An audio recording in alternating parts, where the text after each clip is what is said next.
Hello everyone, आज का हमारा टॉपिक है सेट। सेट बेसिक क्या होता है? कलेक्शन किसका? ग्रुप्स का। कलेक्शन हो सकता है क्लासेस का, प्लेट्स का, collection of chairs, collection of tables, collection of pens. जब हम छोटे थे हम सोचते थे हमारे पास अलग अलग तरह के पेन रखते हैं, red, green, blue, ink pen, gel pen. वो भी तो हमारा एक कलेक्शन ही था जिसमें कुछ पेन्स थे। अब क्या होता है कि हमारे पास कलेक्शन तो कई तरह के हो जाते हैं, लेकिन वो सेट कब बनते हैं? डेफिनेशन क्या कहती है? सेट बनने के लिए किसी भी कलेक्शन को क्या होना पड़ेगा? Well defined.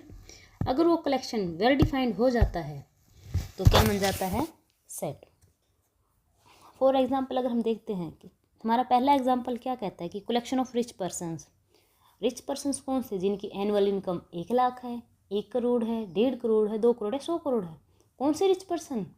अगर वो यहीं पर इसी स्टेटमेंट में यहाँ पर ये लाइन कर देगी, हुज मंथली बोल दो आप, एनुअल बोल दे, अगर वो इनकम 100 करोड़ हो तो वो रिच पर्सन जिनकी एनुअल इनकम 100 करोड़ है, तब ये क्या बन जाएगा हमारे पास? सेट।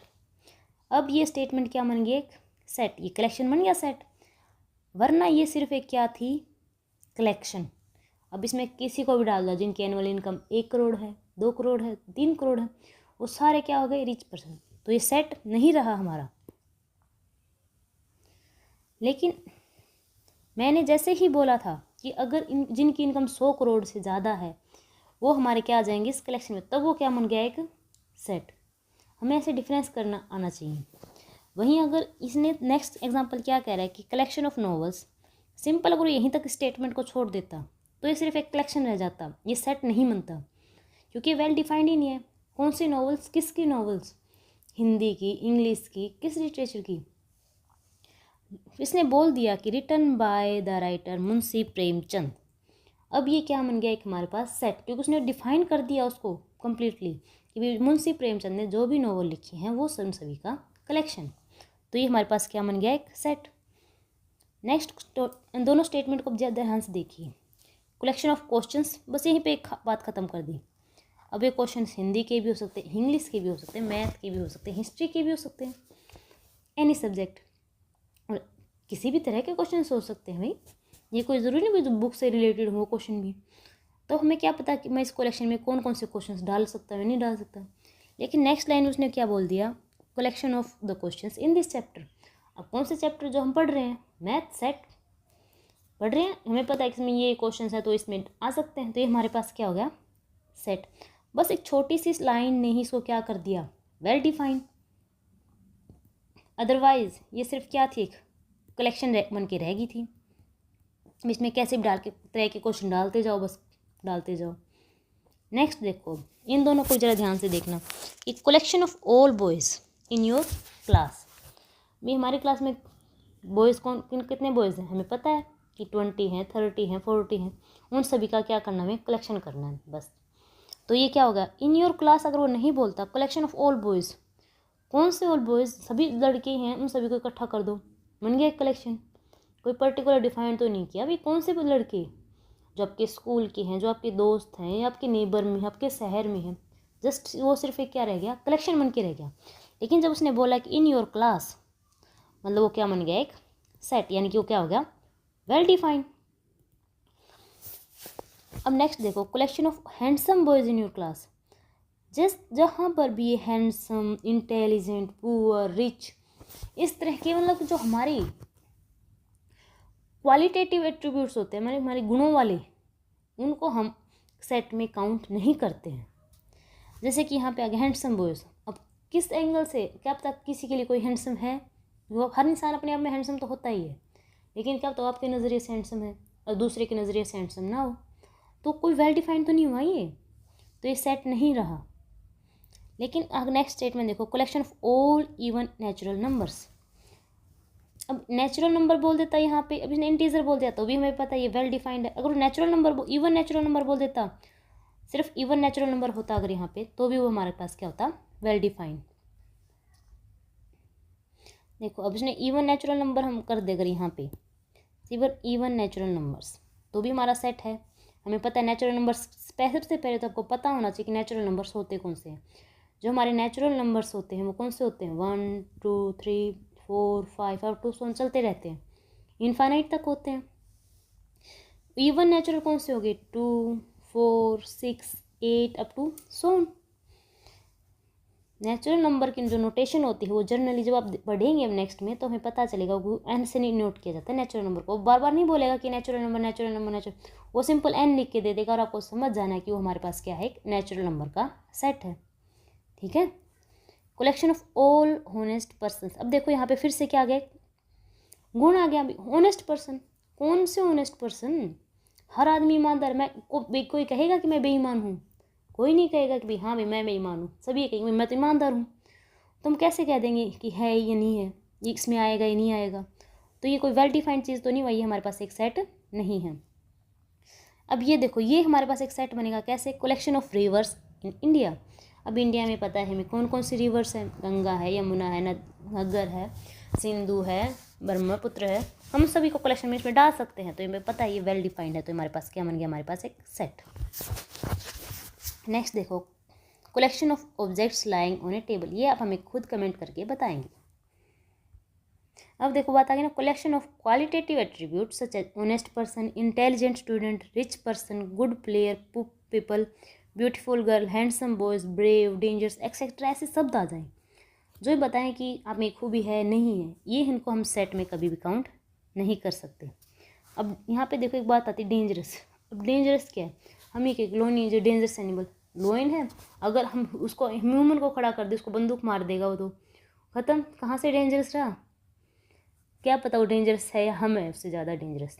अब ब्रेवरी क्या, तो कोई बहुत बुरा रहता क्लास में कहते हैं तो बिल्कुल ही डरपोक है, इसको क्या पता, और क्या तो सबसे बहादुर वही निकला है बंदा। तो हम ये तो डिफाइन नहीं कर सकते उसके अंदर की क्वालिटी क्या है।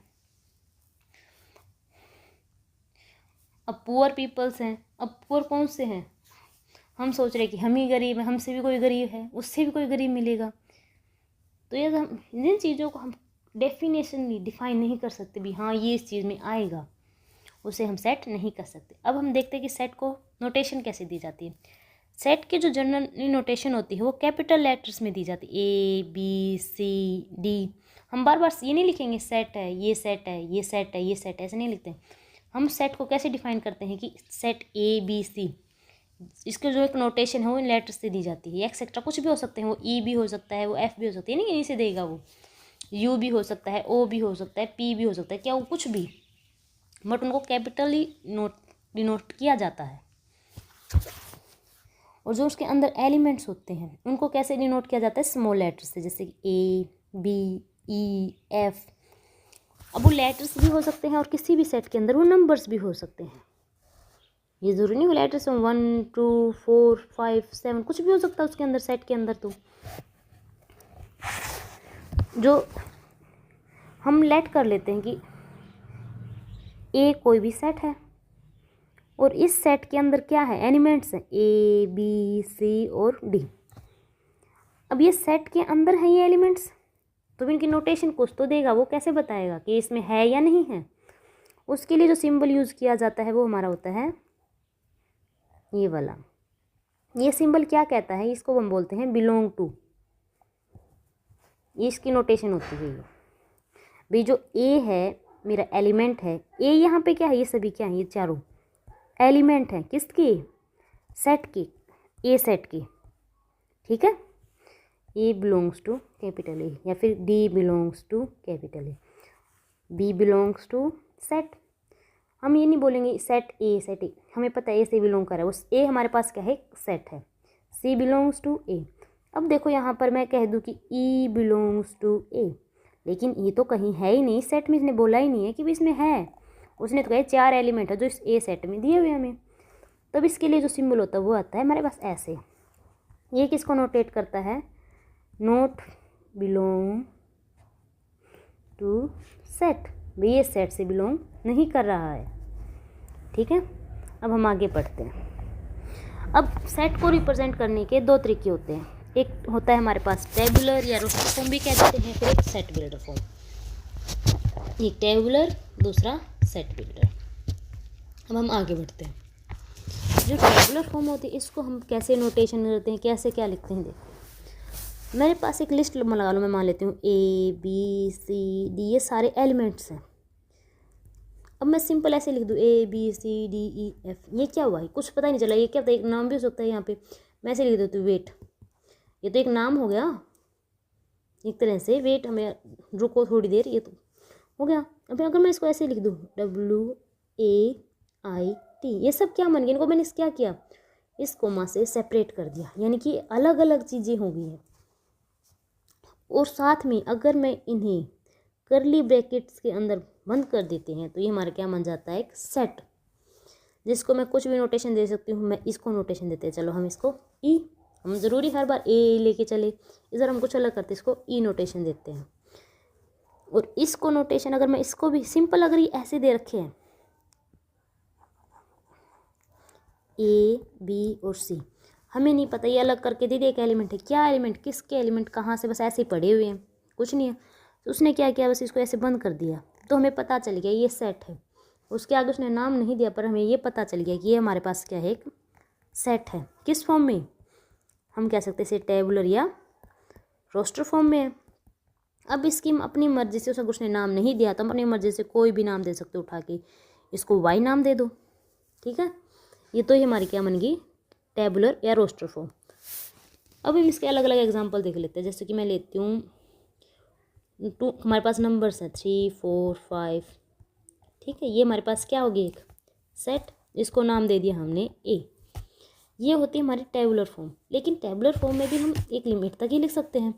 मान लो मैं भी एक सेट ले रही हूँ, उसमें मैं ABCD अप टू मान लो चल के मैं Z तक लिख दिए, ठीक है, मैं लिख सकती हूँ। अब मुझे इससे भी ज़्यादा लिखने हैं, और मान लो AZ BZ, हम कहाँ तक लिख सकते हैं, एक लिमिट ही तो होती है। अगर हमारे पास हम इसको ज़्यादा ना लिख पाएँ तो हमारे पास क्या उठ के आती है, एक सेट बिल्डर फॉर्म, जो इसी को आगे डिफाइन करती है। या फिर हम कह सकते हैं कि मैं n लिख रही हैं, हमें क्या पता n किसके लिए, मैंने बताया था कि नेचुरल नंबर के लिए होता है। ये क्या नेचुरल नंबर का कोई सेट है जिसमें 1 2 3। अब हम सबको पता है कि बहुत ज़्यादा infinite number of natural numbers होते हैं, तो हम इस क्या करते हैं, बार बार ना लिख के ज़्यादा आगे तक कुछ नंबर्स को लिख के डॉट डॉट लगा देते हैं। अब ये डॉट डॉट डॉट क्या करता है, किसको रिप्रेजेंट कर देता है, कि ये जो हमारा डॉट है ये कह देता है कि इसमें इनफाइनाइट जितने भी नंबर्स नेचुरल नंबर्स होते हैं वे सारे ही सेट के अंदर हैं। फॉर एग्जांपल अगर हम कहें कि मुझे A to Z तक जाना है, ABC लिख के हमने डॉट डॉट डॉट डॉट लगा दिया, बाद में लिख दिया Z भी, हमें A to Z तक ABCD का ही हमारे पास क्या है, एक सेट है। डॉट यहाँ पे हमारे पास कंप्लीट हमारे पास वो चीज़ आ जाती है। अब हमारे पास होते हैं रियल नंबर्स। अब रियल नंबर्स भी बहुत ज़्यादा होते हैं, पॉजिटिव भी होते हैं, नेगेटिव भी होते हैं, उसके अंदर तो रेशनल नंबर भी होते हैं, सभी आ जाते हैं। तो हम क्या करते हैं कि कुछ नोटेशन दे देते हैं, 0 1 2 -1 -2 अप टू सो ऑन, यानी कि डॉटेड क्या करे भी, जितने भी रियल नंबर्स हैं वो सारे इसके अंदर ही हैं। इसमें 1/2 भी आता है, 4/5 रेशनल नंबर्स भी आते हैं, तो इसीलिए। और रियल नंबर की जो रिप्रेजेंटेशन होती है वो R से की जाती है। पहले हम कुछ बेसिक बता देते हैं। रेशनल नंबर के लिए हम क्या को करते हैं, इंटीजर के लिए हम Z को करते हैं, ये तो हम बेसिक पढ़ के ही आते हैं। लेकिन अगर हमें कई बार Z प्लस मिल जाए या Z नेगेटिव मिल जाए तो हम क्या करते हैं, जो Z के ऊपर ये प्लस है ये माइनस है, क्या रिप्रेजेंट कर रहा है, ऑल पॉजिटिव इंटीजर्स। इसमें क्या करें, ऑल नेगेटिव इंटीजर, यानी कि इसमें पॉजिटिव वाले में नेगेटिव नहीं आएंगे और नेगेटिव वाले में कोई भी पॉजिटिव इंटीजर नहीं होगा। ये ज़रूर नहीं Z के ऊपर भी आई है, ये आ सकता है हमारे पास Q positive, Q negative, R positive, R negative.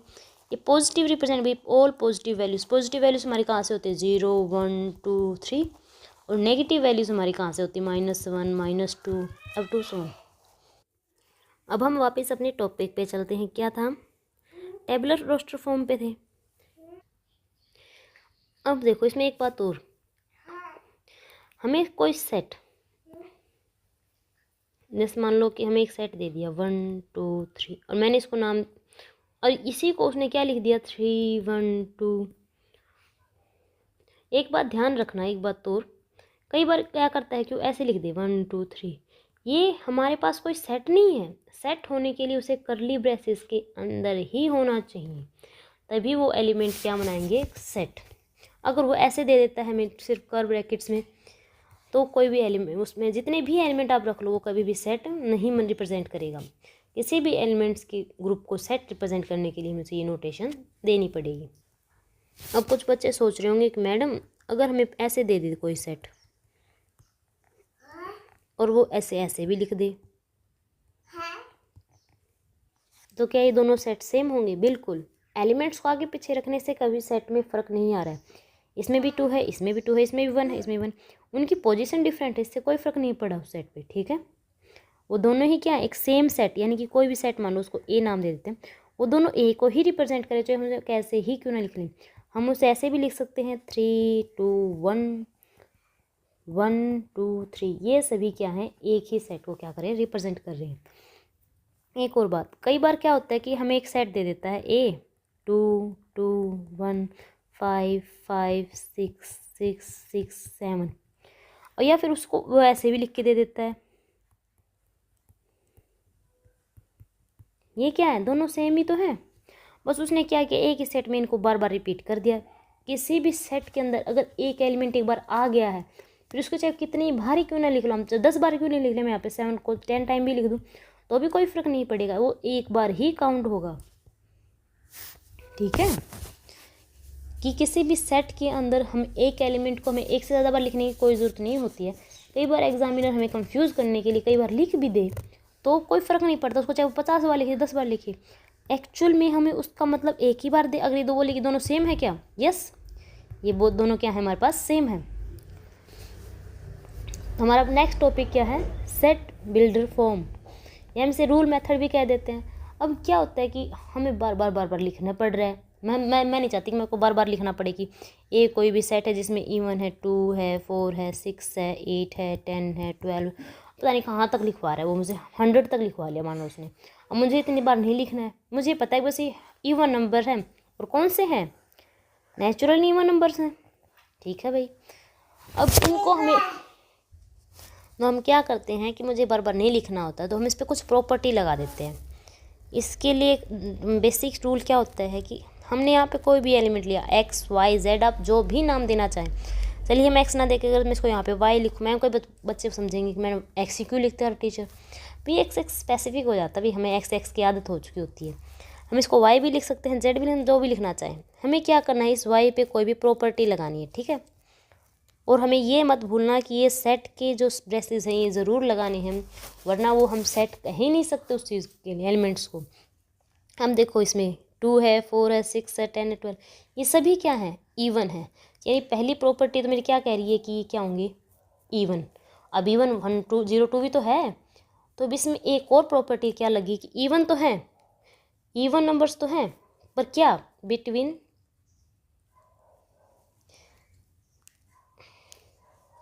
हम बिटवीन को ऐसे भी लिख देते हैं या फिर कई बार ऐसे भी लिख सकते हैं, आप कंफ्यूज मत होइएगा प्लीज़। बिटवीन 2 to 100, ये 2 से लेके 100 के बीच में जितने भी ह्यूमन नंबर हैं हमें वो लिखने, बस इस y की जगह पे, सॉरी भाई, y की जगह पे हमें क्या लिखने हैं, वो एलिमेंट्स लिखने हैं। तो ये हमारा क्या बन जाएगा, एक सेट। अभी हम इसको कैसे लिखेंगे, a y, प्रॉपर्टी क्या होगी, y is set of even numbers, set of all even numbers between 2 to 100। या फिर इसको एक और भी नोटेशन दी जा सकती है, इसको मैं से भी लिख सकते हैं, y is even number between ना लिखे हम इसको ऐसे लिखते हैं, between 2 less than y less than 100। इसको मैं से भी नोटेशन दी जा सकती है, दोनों ही सही हैं, आप इनमें कंफ्यूज मत होइएगा। और ये जहाँ पे ये डॉट है ये क्या है, और को स्टैंड फॉर सच दैट, ये हमारे पास क्या करेंगे, ये जो सिम्बल्स हैं ये वाले हमारे पास कई बार क्या करता है वो डॉट डॉट लगा के दे देता है, कई बार वो क्या करता है सिंपल एक ऐसे डंडा लगा देगा और बोल देगा। इन दोनों का भी मतलब एक ही है, ये दोनों किसके लिए स्टैंड कर रहे हैं, सच दैट। कि वाई क्या है, वाई एक ऐसा नंबर है जो उनके बीच में लाई करता है। अब हम कोई और एग्जांपल लेके दे लेते हैं।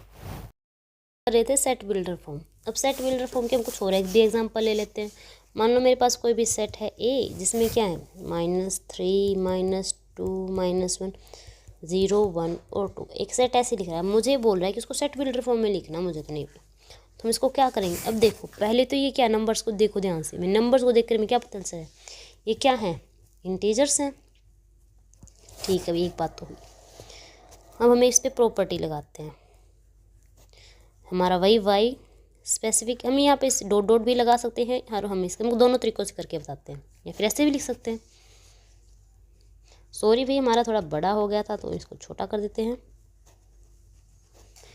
अब इस पर क्या प्रॉपर्टी लगेगी, -3 जो y है वो क्या है -3 और 2 के -3 से लेकर 2 के, अब y ठीक है वो इससे बड़ा है और 2 से क्या है छोटा है, लेकिन 2 भी तो है, तो ये इक्वल का जो साइन होता है वो हमारा क्या करता है भी, ये y है मेरा 2 भी है और 2 से ये वाला क्या हो गया छोटा हो गया। तो हम इनको जब तक कंबाइन करके लिखते हैं हम इसको ऐसे लिख सकते हैं। ठीक है भी -3 -2 -1 0 1 और 2 के बीच में।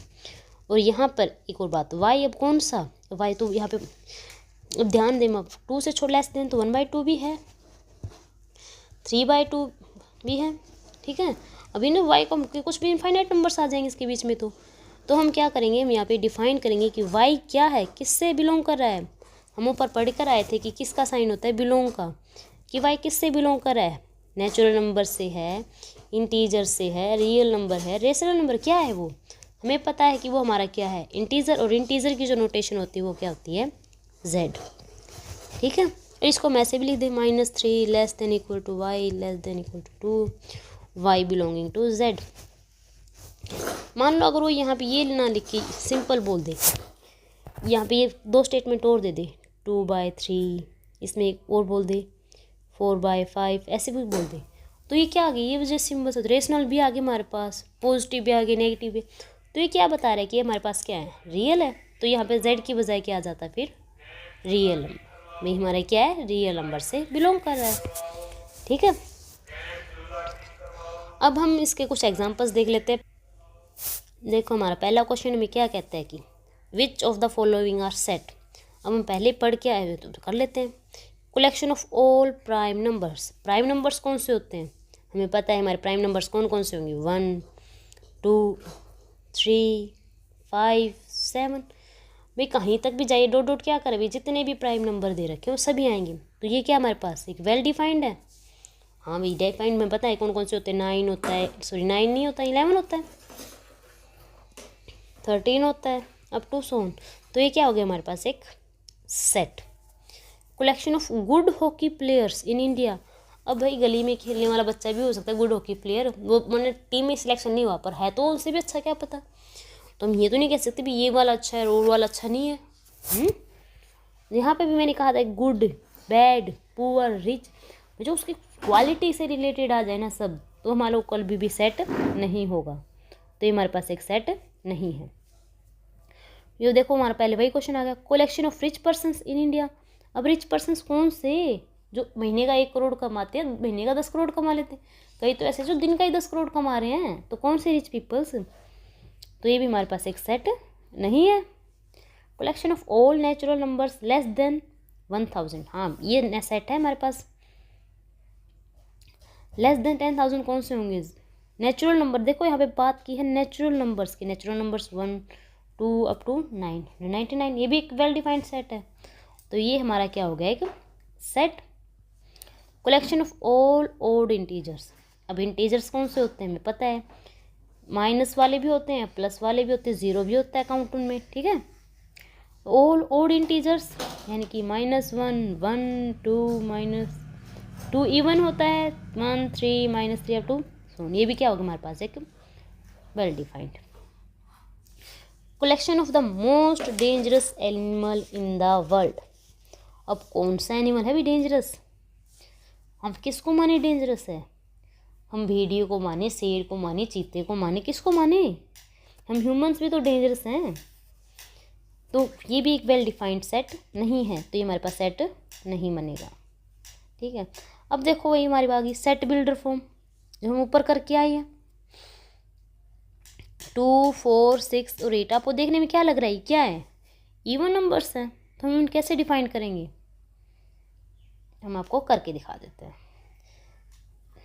मैंने कोई भी सेट मान लिया x। अब क्या था उसमें, x किसके इक्वल था? इवन नंबर के। अब इवन नंबर क्या होगा? n को किसी से भी n। अब यहाँ पे देखो मैंने एक सिंपल लिख दिया n। मैं क्या हुआ अगर मैं इसको इतना ही छोड़ देती हूँ, क्या है n? हमें तो नहीं पता। क्या पता n 2/3 हो, 4/5 हो, 7/9 हो, क्या है 2? अगर मैं यहाँ पे इतना ही लिखकर छोड़ देती तो हमारा क्वेश्चन क्या हो जाता है? रॉन्ग हो जाता है, क्योंकि मैंने तो n को तो डिफाइन किया ही नहीं कि हमारा n क्या है हमारे पास। तो हमें इसको प्रॉपर नोटेशन के साथ साथ डिफाइन भी करना होगा। x तो पता चल गया कि 2n के इक्वल है, और यहाँ पे जो n है वो मेरा क्या है? नेचुरल नंबर से बिलोंग कर रहा है। हमने ऊपर इसीलिए बताए थे कि हमें ये नोटेशन ध्यान रखिए, डायरेक्ट यूज़ होती है हमारी। हम यहाँ पे ये नहीं लिखेंगे कि n belongs to natural number, ये लिख दीजिए, ठीक है, कोई नहीं करें। पर एक प्रॉपर मैथ के स्टूडेंट है तो हमें एक नोटेशन का ध्यान रखना चाहिए। अगर हम इसको प्रॉपर नोटेशन देते हैं n नेचुरल नंबर, तो हमारे पास क्या बनता है? एक करेक्ट स्टेटमेंट बनती है। तो हमारा x क्या होगा? डिफाइन होगी कि x इक्वल टू 2n। अब नेचुरल नंबर कौन से होते हैं? 1, 2, 3, 4 अप टू सॉन। x को है, अब मैं लिख के देखो, n की जगह 1 रखो, 2 × 1 क्या आ गया? 2। x की जगह 2 रखो, n की जगह 2 कितना, x कितना आ गया? 4। n की जगह 3 रखो, क्या आ गया? 6। यानी कि हमें सेट के वो एलिमेंट मिलते जा रहे हैं। अब डॉट क्या करें, जितने भी इवन होंगे वो सारे इसमें आएंगे। अब नेक्स्ट स्टेटमेंट देखो क्या कह रही है। ये क्या है? 6 है, 10 है, 14 है, 18 है। अब ये तो इवन है, ये तो इवन भी है। अब इनको क्या पता है? अब इसने कुछ छोड़ भी दिया, उसने 2 को छोड़ दिया, 4 को छोड़ दिया, 8 को भी। अब इस क्वेश्चन को देखिए, यहाँ पे 6 है, 10 है, 14 है और 18 है। हमें 4 ही एलिमेंट दे रखे हैं। इन्हीं का हमें सेट बिल्डर फॉर्म बनानी है, तो कैसे बनाएंगे? हमारे सेकंड क्वेश्चन का सेकंड पार्ट देखो क्या कह रहा है। 6, 10, 14 और 18, इसमें कितने हैं? 4 एलिमेंट्स हैं, 6, 10, 14 और 18। ठीक है, हम इसको कोई भी सेट नाम देके चलते हैं अपनी तरफ से। मुझे इसका क्या करना है? Set builder form. अब सेट बिल्डर फॉर्म बनाने के लिए हम पहले वही बेसिक सी कुछ बातें, हम कोई भी आर्बिट्रेरी नंबर एलिमेंट मान लेते हैं x। अब x को मुझे क्या डिफाइन करे कि 6, 10, 14 और 18 आ जाए। अब चारों क्या 2 से डिवाइड हो रहे हैं, ठीक है, यानी कि क्या इससे क्या कर रहा है? 3, इससे डिवाइड करने पे क्या रहा है? 5, 7 और 9। अब हमें कुछ ऐसी अरेंजमेंट करनी है कि 2 से मल्टीप्लाई करने पर 3, 5, 7 और 9 से हमें ये मिल जाए। तो यहाँ पे कुछ ना कुछ चाहिएगा, यानी कि हमें n वाली अरेंजमेंट करनी है। यहाँ पे 3 को हम क्या लिखे? 5, 7 और 9 को। अब देखो 2 × 1 + 1 क्या रहा है? 3। 2 × 2 + 1 5। 2 × 3 + 1 2 × 4 + 1। ये 3 दे रहा है, ये 5, ये 7, ये 9। अब देखो यहाँ पे क्या है? 2 सब में है, तो हम एक नंबर 2 लिख ही लिया। अब +1 भी सब में ही है, ठीक है। अब हमें इसको क्या नाम दे देना इन सबको, क्योंकि वेरी कर रहा है n। ये हमारे पास क्या हो गया? n। ठीक है, अब हम इसे n को कैसे डिफाइन करेंगे? पहले कोई पॉजिटिव वैल्यू सारी, 1, 2, 3 हमारे क्या होते हैं? Natural numbers. कुछ बच्चे सोचेंगे इंटीजर क्यों दे हमें? इंटीजर जब कोई नेगेटिव वैल्यू है नहीं, ये सब क्या है? नेचुरल नंबर्स है। यानी n क्या हमारा बिलोंग कर रहा है? Natural numbers. नहीं, नेचुरल नंबर तो बहुत सारे, 1, 2, 3, 5 भी तो नेचुरल नंबर है, 6 भी है। तो हमें यहाँ पे बताना पड़ेगा कि कौन से नेचुरल नंबर जो n है वो लेस देन इक्वल टू 4, यानी 4 से लेस होंगे, वो नेचुरल नंबर्स हमारा क्या बना देगा? एक सेट। तो हम यहाँ पे क्या लिखेंगे? 2 × 2n + 1, n belongings to natural number, और n क्या है? Less than 4। अब ये सिंपल लेस देन 4 लिख लो, या फिर आप ऐसे भी लिख देते हो, कोई वो नहीं है इसमें दिक्कत। हम इसकी जगह ये भी लिख सकते हैं कि 1 n है हमारा 1 और 4 के बीच में है। लेकिन ये ऑब्वियस हो जाता है जब हम यहाँ पे नेचुरल नंबर को डिफाइन कर देते हैं, भी हमारा नेचुरल नंबर है, तो नेचुरल नंबर हमारे स्टार्ट ही कहाँ से होते हैं, 1 2 3, और ये n है जो नोटेशन है ये हमारी नेचुरल नंबर के लिए यूज़ की जाती है। नेक्स्ट क्वेश्चन देखेंगे हम, क्या कह रहे हैं, 0 3 6 9 12। यहाँ से देखने से ही पता चल रहा है ये क्या है, 3 के मल्टीपल्स है, यानी कि 3 n। अब n 3 n किसका 0 रखा तो क्या आ गया 0, 1 रखा तो क्या आ गया 3, 2 रखा तो 6, 3 इंटू 0, 3 इंटू 1, 3 इंटू 3 इंटू 3, यानी वेरी तो यही हो रहा है जो हमारा n है। अब ध्यान से देखो वो कौन से नंबर होते हैं जो 0 से स्टार्ट होते हैं, ये हम छोटी क्लासेस में पढ़ते आए हैं कि वे नंबर जो 0 1 2 3 इन सब को लेते हैं वो क्या होते हैं, होल नंबर। और होल नंबर की नोटेशन क्या होती है, कैपिटल W से, जो हमारे क्या बनते हैं, होल नंबर्स। तो इसको कैसे लिखेंगे, इसका क्या सेट बिल्डर फॉर्म बनेगा, x into x is equal to 3n, और n क्या है, किससे बिलोंग कर रहा है, होल नंबर से। यहाँ पे हमें ये बताने की ज़रूरत नहीं है कि n ग्रेटर देन 0 है, लेस देन 0 ही नहीं, हम इसको इतना भी रख सकते हैं, वो कोई ज़रूरी नहीं है। अगर आप लिखना चाहें तो अगर आप कोमा लगा के यहाँ पे लिख दीजिए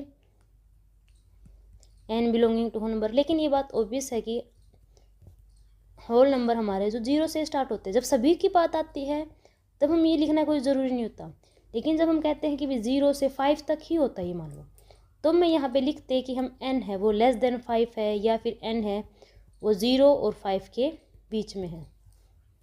ठीक है, ये हम तब लिखते हैं जब हमें कोई स्पेसिफिक 0 3 6 9 12 बस इन टर्म्स की बात होती है, 15। ठीक है, अगर यहाँ पे सिर्फ ये टर्म दे देता है ना एलिमेंट, ये 6 एलिमेंट है, तब आप हमें ये लिखना पड़ता, लेकिन अब तो 100 ऑन दे रखा है, बहुत आगे तक जा रहा है, यानी सभी ऑल नंबर्स की वैल्यू लेनी है, तब हमें ये ज़रूरी नहीं होता हम लिखे या ना लिखे, हमारी मर्जी होती है।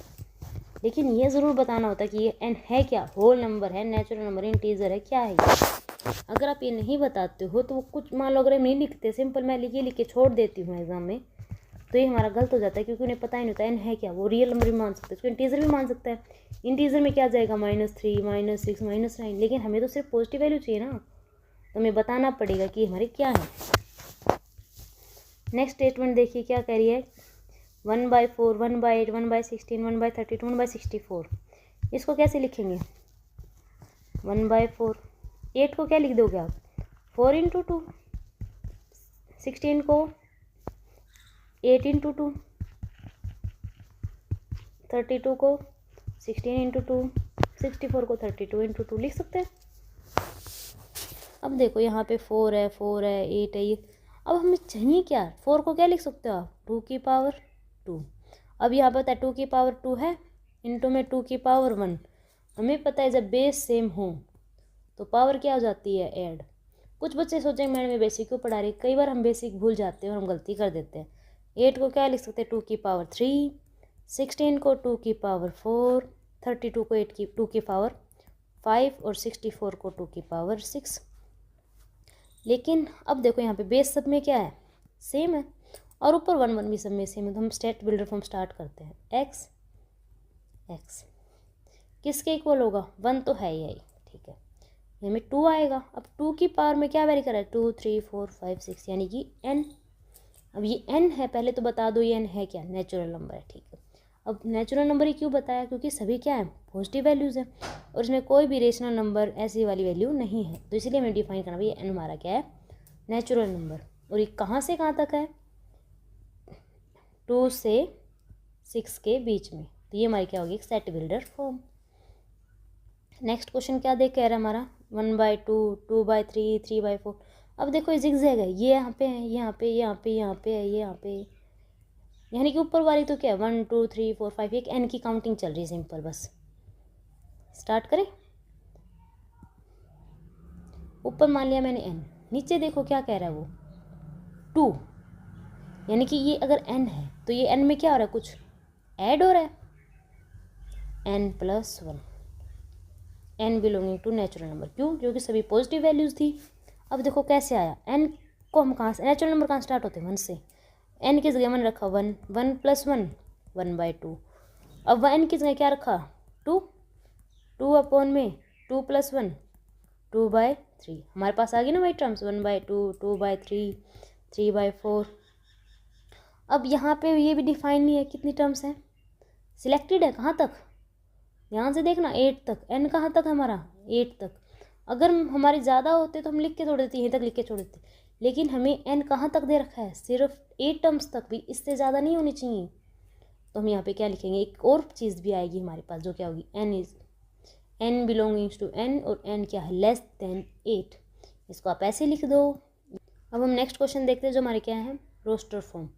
अब भैया हम इतने छोटे बच्चे तो नहीं हैं ही नहीं कि इतने हर चीज़ लिख के देखें, तो हम इसको एक बार इसी क्वेश्चन को यहीं पे करने की कोशिश करते हैं। Set of all the letters in word algebra word. अब एल्जेब्रा में देखो हमने पहले एक बात डिवाइड की थी, ए कितनी बार है, 2 बार। हमने कहा था कि जब हम सेट फॉर्म लिखते हैं तो उसमें एक ही लेटर को बार बार लिखने की जरूरत नहीं है, वो ठीक है एक बार आ गया ए। नेक्स्ट क्या है, एल, क्या रिपीट में है, नहीं एक ही बार है, ठीक है। जी, ई, बी और आर, बस ये क्या होगी हमारी रोस्टर फॉर्म। अब कुछ बच्चे सोचेंगे मैं ऐसे क्यों लिखा, आपने पहले बी को भी लिख सकते, कोई नहीं हम बी को पहले लिख दे अल्फ़ाबेटिक ऑर्डर में, A B E G L R ऐसे लिख लो, ये हमारे दोनों ही सही हैं, इन दोनों में कोई नंबर नहीं कट सकता हमारा। हम इनको आगे पीछे कैसे ही लिखे, मैं पहले आर को लिख ले, बी को लिख ले, जी को लिख ले, वो आपकी मर्जी है, उसमें कोई गलती नहीं है आपकी, ठीक है। नेक्स्ट स्टेटमेंट क्या कहते हैं, set of all positive integers, पहली तो बात पॉजिटिव इंटीजर्स की, which are common factor of 30 and 45, जो कॉमन फैक्टर किसके 30 एंड 45, तो फैक्टर्स करने आने चाहिए हमें। 30 के फैक्टर क्या होंगे 1, ठीक है, 3 पे भी जा रहा है, 5 पे भी है, 6 पे भी है, 15 पे भी है और 30 पे भी है, ठीक है। 41 3 पे डिवाइड हो रहा है, 45 हो रहा है, 5 पे भी, 5 9 ज़ा 45, 6 पे नहीं हो रहा, 15 3 ज़ा 45 और किस पे जा रहा है 45 पे। अब देखो इनमें इन दोनों में कॉमन फैक्टर पूछा था उसने, कॉमन फैक्टर क्या है 1 3 5 और 15, यानी कि पहले हमें इन फैक्टर करने आने चाहिए और फिर हम क्या बता देंगे इनके कॉमन फैक्टर क्या है। रोस्टर फॉर्म है तो सिंपल एक सेट बनाओ, उसमें उन एलिमेंट्स को उठा के रख दो, बस ये हमारा क्या हो गया आंसर। नेक्स्ट क्वेश्चन क्या कह रहा है, set of all prime numbers which are even, ये आपसे डायरेक्ट भी पूछ सकता है एग्जाम में, इसमें कोई वो नहीं है, वो prime number which are even, कौन सा, एक ही तो प्राइम नंबर है हमारा, वो क्या है 2, और एक और बच्चा 1 हो चाहे 10 हो चाहे 50 हो, अगर हमने करली ब्रेसेस नहीं लगाई तो हमारा सेट नहीं बनेगा। अगर आप यहाँ पे सिंपल ऐसे लिख दो 2 तो ये आपका आंसर गलत हो जाएगा एग्जाम में, अगर 1 नंबर में क्वेश्चन आता है तो। नहीं 2 क्या है, ये तो 1 नंबर हो गया बस, जस्ट उसने क्या पूछा है सेट पूछा है, तो सेट बनाने के लिए किसी को पहले उसको एलिमेंट को सेट में रखो, तब आपका आंसर सही बनेगा। नेक्स्ट क्या कह रहा है, x² = 4 x = 3, क्या ये पॉसिबल है, अगर x3 को 9, क्या 9 कभी 4 के इक्वल हो सकता है, नहीं हो सकता। इसको हम क्या बोलते हैं एम्प्टी सेट, ये हम आपको पहले एम्प्टी पढ़ लेते हैं, ये हमने अभी तक नहीं किया तो हम पहले इन्हीं को कर लेते हैं एक बार। सबसे पहले जो हमारी डेफिनेशन आती है वो होती है फाइनाइट सेट।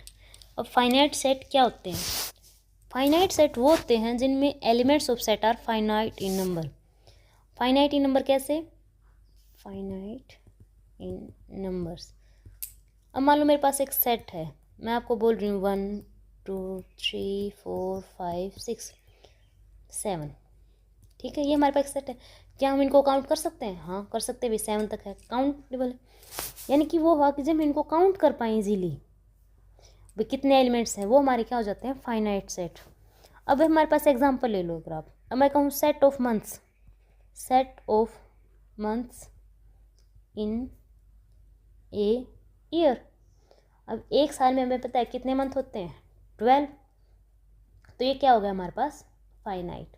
वो सिंपल ऐसे स्टेटमेंट दे तो हमें पता है काउंटेबल है 12 है, हम गिन सकते हैं इजीली, या फिर क्या they set of days in a week, ये क्या है, ये भी एक फाइनाइट है, पता है हमें एक वीक में कितने डेज होते हैं 7, फाइनाइट सेट का एग्जांपल है भी। Set of all countries all over the world, अब पूरी दुनिया में कितने देश हम ये भी तो गिन सकते हैं, 208 हैं 206 हैं, ठीक है, तो ये भी क्या होगा हमारे पास फाइनाइट सेट, यानी कि वो जिनको हम इजीली काउंट करके ये बता सकते हैं ये इतना होगा, तो हमारे पास क्या मिल जाता है, फाइनाइट सेट का एग्जाम्पल हो जाता है। अब आता है हमारे पास next infinite set. Infinite set क्या होती है, अब हम जनरली हम सभी पढ़ रहे हैं, अभी भी पढ़ रहे थे, सेट ऑफ नेचुरल नंबर्स। अब नेचुरल नंबर्स हम गिन तो सकते हैं, पर कितने, कहाँ तक। अगर मैं कह दूँ set of natural numbers up to 100, तो हमें पता है कि 100 तक है, तो क्या आ जाता है, फाइनाइट। अब सिंपल वो बोल दे कि नहीं एक सेट ऑफ नेचुरल नंबर्स है, अब सेट ऑफ नेचुरल नंबर्स कहाँ तक चले हम, चलते रहेंगे चलते रहेंगे चलते रहेंगे, तो ये क्या हो गया, एक infinite set. Set of natural number हो गया, रेशनल नंबर हो गया, इंटीजर हो गए, रियल नंबर हो गए, ये सभी क्या है हमारे पास, इनफाइनाइट सेट। जब तक वो ये नहीं बताता कि हमें 100 तक जाना है, 1000 तक जाना है, कहाँ तक जाना है, तब तक वो हमारे पास क्या रहता है, इनफाइनाइट सेट। ठीक है, नेक्स्ट आता है हमारे पास सिंगलटन सेट। सिंगलटन सेट क्या होता है, वे सेट जिनमें सिर्फ एक ही एलिमेंट दे रखा हो, जस्ट लाइक दिस। ये हमारे पास क्या, एक सिंगलटन सेट। ये क्या है हमारे पास, एक सिंगलटन सेट। अभी थोड़ी देर पहले हमने एग्जांपल किया था कि set of all even prime number, जो हमारे पास क्या आया था, सिंपल ये हमारे पास क्या था, एक सिंगलटन सेट। अगर आप ऐसे लिख देते हो 2 है, तो ये कोई सेट नहीं है, बस एक नंबर है। अगर हम सिंपल ये लिख रहे हैं, ये भी कोई सेट नहीं है, नंबर कोई पूछे सिंगलटन सेट है, कई कह देंगे नहीं ये सेट ही नहीं है। सेट होने के लिए उसे कम से कम करली ब्रैकेट्स में होना ज़रूरी है। अगर एक 5 है, सिंपल 5 है, तो कुछ नहीं, इसकी कोई वैल्यू नहीं है, सेट नहीं है। अगर मैं इसे ऐसे ब्रेसेस में बंद कर देती हूँ ना, तो ये हमारे पास क्या बन जाता है, एक सिंगलटन सेट। अब आता है हमारे पास एम्प्टी सेट और नल सेट या फिर वर्ड सेट, हम इनको कुछ भी बोल सकते हैं, यानी कि वो सेट जिसके अंदर कुछ ना हो, सिंपली ब्रेसेस दे रखे। अब हम इसको क्या डिफाइन करेंगे, इसके अंदर कुछ है ही नहीं, खाली है, ये क्या हो गया हमारे पास, एम्प्टी सेट। ठीक है, मान लो मैं एक स्टेटमेंट देती हूँ आपको, ये हमारा क्वेश्चन भी है, x² = 3 व्हेन x = 3। अब यहाँ पे रख के देखो, x की जगह 3 रखो तो क्या आ जाएगा, x 3 का स्क्वायर क्या होता है, 9 = 3। हो सकता है कभी कभी पॉसिबल है लाइफ में, नहीं ना, तो ये हो ही नहीं सकता, तो ये क्या हो जाएगा, ये किसका एग्जाम्पल हो गया, एम्प्टी सेट का। ये हम इसको ऐसे लिख देंगे, ये क्या है हमारे पास, एम्प्टी है ही नहीं कोई वैल्यू। जब उसने बोला x² = 3 है, तो ये है ही नहीं कोई वैल्यू हमारे पास, तो क्या हो गया, एम्प्टी सेट। या फिर मैं कह दूँ x है मेरे पास, एक ऐसा सेट डिफाइन कर दिया उसने, x क्या है, ग्रेटर देन 3 लेस देन 13। ठीक है, और वो किसके इक्वल दे दिया, 10 की। अब x = 10, लेकिन x की वैल्यू किसके बीच में बोल दी उसने, यहाँ पे 11 और 13 के बीच में, तो ये पॉसिबल ही नहीं है। तो ये भी किसका एग्जाम्पल हो गया हमारे पास, क्या आ जाएगा, एक एम्प्टी सेट। और एम्प्टी सेट की जो नोटेशन है, या तो वो सिंपली इससे को ऐसे रिप्रेजेंट करेगा, या फिर इसके सिंबल को ध्यान रखना, ये अगर सिंगल 5 आता है तो ये हमारा एम्प्टी सेट को रिप्रेजेंट करता है। ये किसकी नोटेशन है, एम्प्टी सेट की। या तो सिंपल इस खाली ब्रेसेस मिलेंगे या फिर 5 मिले, लेकिन अगर 5 किसी ब्रैकेट के बीच में आ जाए, करली ब्रैकेट ऐसे आ जाए, तो ये हमारे पास एम्प्टी सेट कभी मत कहना, ये एम्प्टी सेट नहीं है, क्योंकि इसमें तो एक एलिमेंट दे दिया उसने। और ये क्या है हमारे पास, सिंगलटन सेट का एग्जाम्पल है। ठीक है, अगर वो बोल दे कि मैम इसके अंदर 0 है ऐसे, तो 0 को तो हम कई बार कुछ मानते नहीं, कोई वैल्यू नहीं देता है। लेकिन अगर वो ब्रैकेट के बीच में है, करली ब्रैकेट के, तो वो हमारे पास सिंगलटन सेट है, ना कि कोई एम्प्टी सेट, ये बात ध्यान रखना। और सिंपल एक एलिमेंट है 0, तो इसकी ये कोई ना तो कोई सेट है, ये सिर्फ एक यहाँ पे एक नंबर है, इसको हम सेट काउंट नहीं करेंगे, ना एम्प्टी सेट ना सिंगलटन, कुछ भी नहीं। लेकिन अगर वो ब्रैकेट के बीच में है तो सिंगलटन सेट। हाँ, बस आपको 5 का रिमाइंड रखना है कि 5 हमारा किसके लिए होता है, एम्प्टी सेट के लिए। ये बिना ब्रैकेट के भी एक एम्प्टी सेट को रिप्रेजेंट करता है। लेकिन अगर मैं एक बात और बताती हूँ आपको, क्वेश्चंस भी आएंगे आगे। अगर एक सेट है मेरे पास A B और यहाँ पे 5 लिख दे, यहाँ पे ये मत मान लेना कि कोई एम्प्टी सेट के लिए, यहाँ पे एक एलिमेंट का काम करेगा। कई बार हमें बहुत कन्फ्यूज़न होती है इनमें कि यहाँ पे ये एलिमेंट है, क्या है, यहाँ पे ये एक एलिमेंट का काम कर रहा है। लेकिन अगर ये सेट की फॉर्म में बोलता है कि 5 सिंपल दे दिया 5 सेट, तो ये यहाँ पे एम्प्टी सेट, वॉइड सेट और नल सेट। कई बार बच्चे कंफ्यूज जाते हैं, नल सेट दे रखा है, नल सेट भी तो एक ही होता है, वही बात है, एम्प्टी सेट है वो। अब नेक्स्ट स्टेटमेंट आती है इक्वल सेट्स। अब सेट इक्वल कब होंगे? मान लो मेरे पास एक सेट ए है जिसमें मैंने element they the A B C, ठीक है, और एक मेरे पास सेट है बी जिसमें मैंने एलिमेंट दे दिए सी बी और ए। अब मैं इनको इक्वल कब कहूँगी?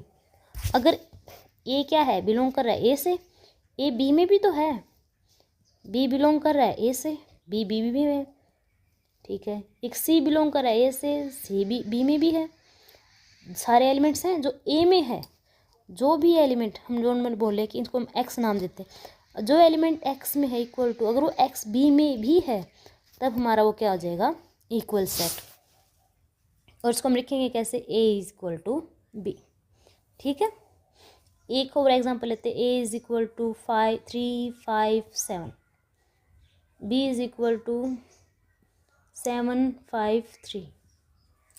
अब क्या 3 ए में भी है, बी में भी है, 5 भी है, 7 में है, तो ये दोनों क्या हो गए हमारे पास, equal sets. Cardinal number of a finite set. अब फाइनाइट सेट की कार्डिनलिटी कैसे निकालते हैं? कोई भी सेट ले लिया मैंने पास, ए बी सी डी और ई, जिसमें 5 एलिमेंट्स हैं। अब कार्डिनलिटी की नोटेशन क्या होती है? इसको हम रिप्रेजेंट करते हैं एन ए, यानी नंबर ऑफ एलिमेंट्स। डेफिनेशन बोलेंगे तो number of elements in A finite set. अब फाइनाइट सेट हम पहले ही पढ़ के आए हैं कि जिसके नंबर्स एलिमेंट्स को हम काउंट कर सके, 1 2 3 4 5। कितने हैं इसमें? 5।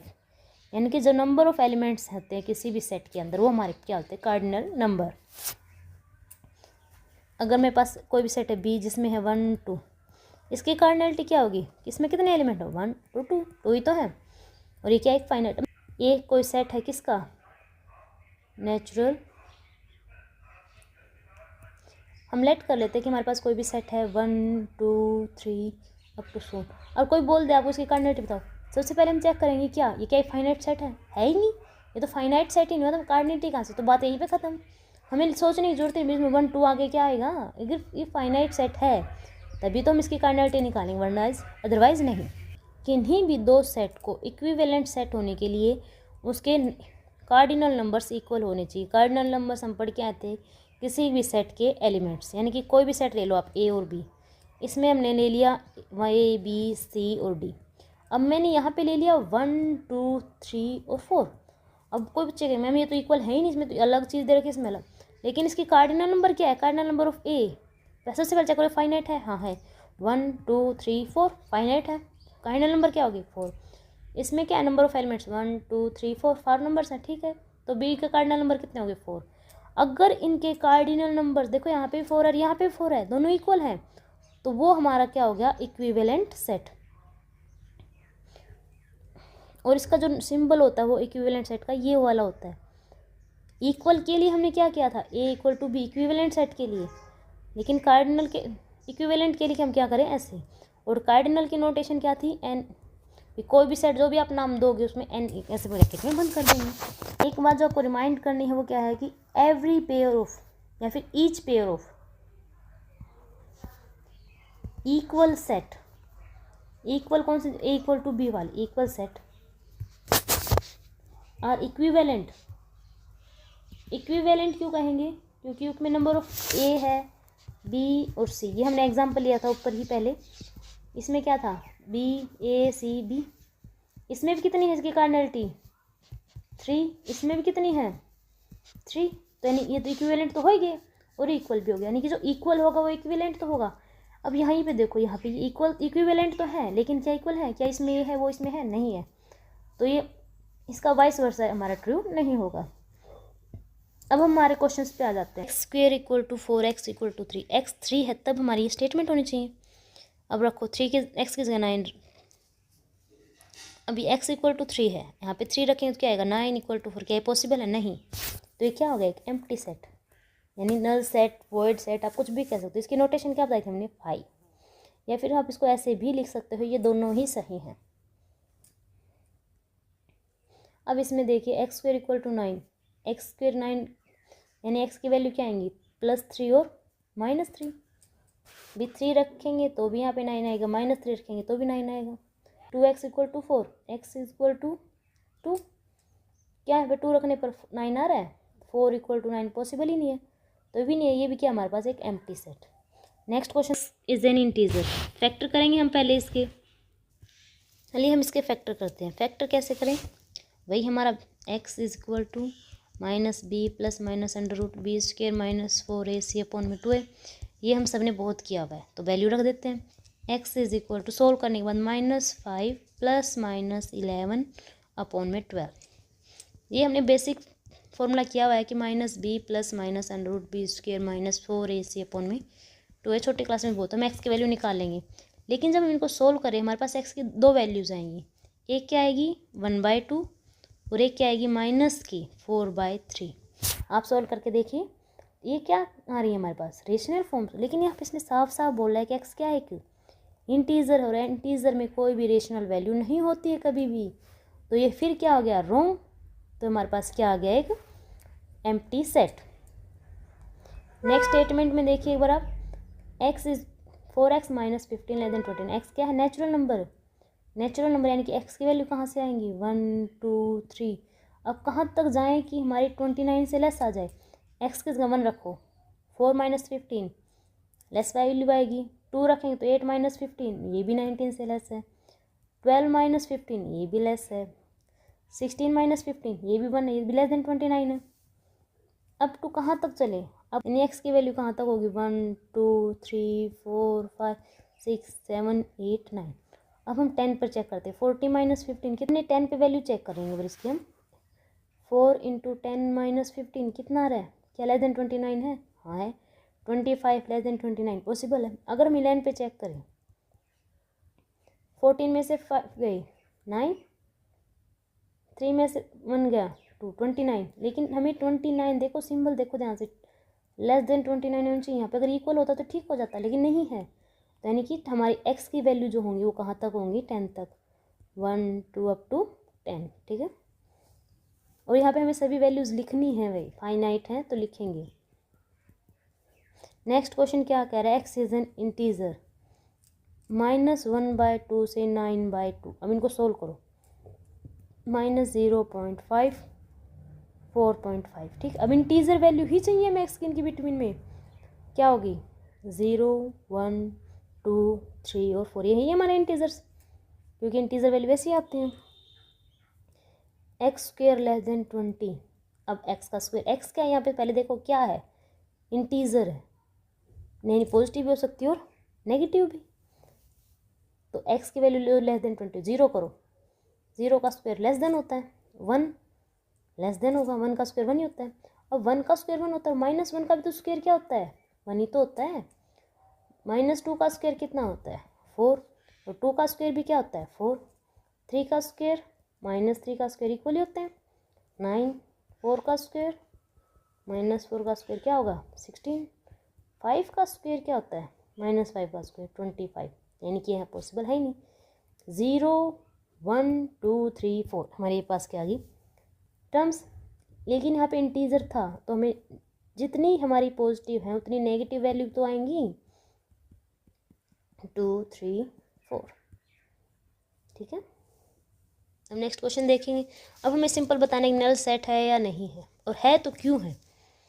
a = 0 क्या नल सेट है? नहीं, मैंने पहले भी बताया था अगर यहाँ पे 0 दे रखा है, 0 एक एलिमेंट है सेट है 0 एलिमेंट ओनली, तो ये हमारे पास क्या है सिंगलटन सेट। क्या है एक सिंगलटन सेट है, सिंगलटन नो कि नल सेट। ठीक है, आपको डिफाइन आ जाएगा 0, अगर यहाँ पे सिंपल ये दे देता ना तो हम कहते हैं नल सेट है, तो पता चल गया क्योंकि इसमें 0 एक एलिमेंट के दे रखा है। x + 3 = 3 कौन सी है, एक 0 एलिमेंट होता है, 0 + 3 क्या होगा 3 तो होगा, तो ये भी हमारे पास क्या है नल सेट नहीं है, ना तो ये हुआ ना ये हुआ। अब नेक्स्ट देखो y² - 2 = 0। अब किसको स्क्वायर करके आ जाए, अब यहाँ पे भी डिफाइन है कि y क्या है। अगर मैं y को ये मान लूँ कि y = √2 तो 0 आ जाएगा। √2 का स्क्वायर क्या होगा 2, 2 - 2 क्या आ जाएगा 0, तो ये भी हमारा नल सेट नहीं हुआ। y की क्यूब = 27 वन y = 2। यहाँ पे देखो y = 2 दे रखा है हमें, 2 क्यूब कितना होता है 8, यानी कि ये क्या इक्वल ही नहीं है, तो ये हमारे पास एक एम्प्टी सेट या नल सेट जो भी आप कहना चाहें ये है, तो ये हमारे पास है। अब देखो x² = 4 x = 3 9 आएगा, पढ़ के देखो आप तब इजी होएगा। है नहीं, तो ये भी हमारे पास क्या नल सेट, यानी हमारे पास डी और ई ही क्या है, नल सेट है। नेक्स्ट क्वेश्चन क्या कह रहा है कि फाइनाइट और इनफाइनाइट हमें बताने हैं। चलिए बताते हैं। 1 2 3, अब 1000 तक हम काउंटिंग कर ही सकते हैं, बीच वाले लिखी उसने, वो थोड़ी लिखेगा 5 6 7, इतने कितने पीस भर जाएंगे उसके लिए। तो हमारे पास क्या है, काउंटेबल है, फाइनाइट है, हमने काउंटिंग कर दी यहाँ तक, ये फाइनाइट हुआ। Set of positive integers greater than क्या, 1000 से ग्रेटर, बहुत नंबर होते हैं भैया। Set of positive integers greater than 1000, अब 1000 से तो बड़े 1001 से स्टार्ट हो जाओ, ये बहुत है, इन्फिनिटी तक चलते रहो कहीं तक भी, तो ये क्या है, इनफाइनाइट सेट है। एक्स क्या बोल रहा है, नेचुरल नंबर, पहले चेक करो natural number, x square equal to 4 कब आएगा, जब 2 हो, और किसी वैल्यू पॉसिबल ही नहीं है। कुछ बच्चे कहेंगे मैम -2 भी तो था, मेरे यहाँ पे बोला तो हुआ है नेचुरल नंबर। हमें ये जरूर देखना है यहाँ पे कि अगर वहाँ पे इंटीजर बोलता, अगर वो लिख देता एक्स बिलोंगिंग टू जेड, तब हम कहते हैं कि 2 और -2 होगा मैम, लेकिन यहाँ पे अगले बोल रहा है कि सिंपल क्या है, नेचुरल नंबर है, तो वो क्या हो गया हमारे पास, फाइनाइट सेट। यहाँ पे देखो natural number x is equal to 2 और x इक्वल टू 1, ये दो वैल्यू है, तो ये भी हमारे पास क्या हो गया, फाइनाइट। नेक्स्ट क्वेश्चन देखिए क्या कह रहा है, in the following statement whether A are equal to B or not.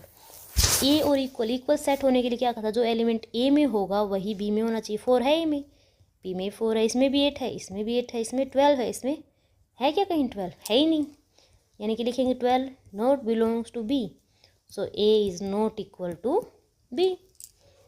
अब यहाँ पे चेक करो 1 2 2 4 6, इस सेट को चेक करते हैं हम, 2 4 6 8 10, बी में is a positive even integer less than 10, ये दोनों ही क्या, पॉजिटिव इवन इंटीजर्स जो क्या हो 10 से लेस हो, पॉजिटिव 2 4 6 8 10 बन गया सेट। अब ध्यान से देखो जो एलिमेंट इसमें है वो इसमें भी है, 2 है 4 है 6 है 8 है 10 है, सुन है, तो ए और बी क्या हो गए, इक्वल सेट। नेक्स्ट देखिए हमारा, इसमें क्या कह रहा है, x इक्वल टू 5, यहाँ पे क्या कह रहे हैं, हम x के रूट्स निकालेंगे, हमने 10th क्लास में भी काफ़ी अच्छे से किया। 15 के फैक्टर क्या होंगे, 3 और 5, माइनस के 5x प्लस के 3x माइनस के 15 इक्वल टू 0, x को कॉमन लेंगे तो क्या आएगा x माइनस 5, 3 को कॉमन लेंगे तो क्या बचेगा x minus 5 equal to 0, factor क्या हो गए, माइनस के 3 और प्लस के 5। अब देखो यहाँ दो फैक्टर आए, पहले x is a positive integral root, positive root निकालना है हमें, सिर्फ इसका पॉजिटिव रूट लेना है, तो पॉजिटिव क्या है सिर्फ 5, इसमें भी 5x इक्वल टू 5, इसमें भी x इक्वल टू 5, यानी दोनों a क्या होगा हमारे पास इक्वल टू b। स्टेटमेंट को ध्यान से पढ़ें, यहाँ पे बोल रखा है कि हमें x का वही रूट लेना है जो पॉजिटिव है, नेगेटिव वाला नहीं लेना है। नेक्स्ट पार्ट में हम देखेंगे mod of x less than 2, x belonging to z, यानी इंटीजर वैल्यू है, x की पॉजिटिव नेगेटिव सब वैल्यू आएंगी, और b क्या है -1 और 1। अब हमें वो इंटीग्रल वैल्यू लेनी जो 2 से लेस है, ठीक है। अब -1 का मोड बताओ पहले आप मुझे, क्या होएगा 1, 1 का मोड भी क्या होएगा 1, 0 का मोड भी क्या होएगा 0। अब हमें सिर्फ लेस वैल्यू बतानी, इक्वल वाली नहीं, अगर आप इक्वल का होता तब हम 2 लेते, तो यहाँ पे क्या आ गई -1 1 और 0, ये तीनों ही सेट हो गए, कि ये हमारा किसका सेट बन गया, ए का सोल्व करने पर। लेकिन बी में क्या दे रखा है -1 और 1, क्या 0 है बी में, नहीं है, तो ये हमारे नॉट इक्वल, यानी ए और बी हमारे इक्वल नहीं है। अब next statement, which of the following set are equal set, equal set होने के लिए हमने क्या बताया था, जो एलिमेंट ए में है वो बी में भी होगा, और जो बी में है वो ए में भी होगा। और एक और बात देखो यहाँ पे पहले पार्ट में ए बी सी है, ए बी सी है, ए बी और सी तीनों ही है, लेकिन यहाँ पे देखो यानी इसने ए रिपीट कर दिया, इसमें बी को और इसमें सी को, और ये हमने पहले कहा था एक ही एलिमेंट को आप चाहे 10 बार लिख लो और सिर्फ एक बार लिख लो तो भी वो इक्वल ही होंगे, कोई फ़र्क नहीं पड़ता इनमें। तो ये सारे क्या हैं, ये इक्वल सेट हैं। स्टेट को देखो 1 2 3 है, ये भी है, यानी कि ये दोनों तो इक्वल हो गए भाई हमारे, ठीक है। अब इसको चेक करो, हमने इसके फैक्टर करते हैं, चलो अगर x² माइनस x प्लस 1, तो क्या आएगा x -1 का और स्क्वायर इक्वल टू 0, x की वैल्यू कितनी आएगी सिर्फ, इस स्टेटमेंट में हमें x की वैल्यू सिर्फ क्या मिल रही है, x क्या है 1, तो यानी x इक्वल टू 1, ये तो है नहीं, इसमें 2 भी नहीं है 3 भी नहीं है, तो ये तो इक्वलिटी में आएगा नहीं। ये दोनों तो हो गए। अब इसको चेक करते हैं। अब इसको कैसे फैक्टर में सोल्व करें, तो हम इस क्या करते हैं, वैल्यू पुट कर लेते। एक बार हम x को यहाँ पे 1 करके देखते हैं, एक बार x को 2 और एक बार x को 3। अगर ये तीनों आ जाती हैं हमारे पास तो इक्वल है। 1 करने पर क्या आएगा, 1 - 6 + 11 - 6 0। 2 करने पर 8 - 20 + 22 - 6 क्या आ रहा है, 0। सोल्व करेंगे तो 27 654 + 33 - 6 = 0। ये भी हमारे पास 0 आ रहा है। आप सोल्व करके देखना चाहें तो देख सकते हैं। अब हम एक बार चेक कर लेते हैं क्या ये 4 पे 0 हो रहा है। 64 - के 96 + के 44 - के 6 चेक करो भाई, क्या आ रहा है, 0। ये कितना हो जाएगा, पॉजिटिव वैल्यूज को सोल्व करेंगे तो 80 - 104। ये तो 4 की इक्वल आ गया, यानी पॉसिबल ही नहीं है, यानी 3 ही वैल्यू पॉसिबल है। तो यानी कि ये और ये हमारे क्या हो गए, इक्वल सेट। और आज की हमारी एक्सरसाइज खत्म। So please like and subscribe my channel.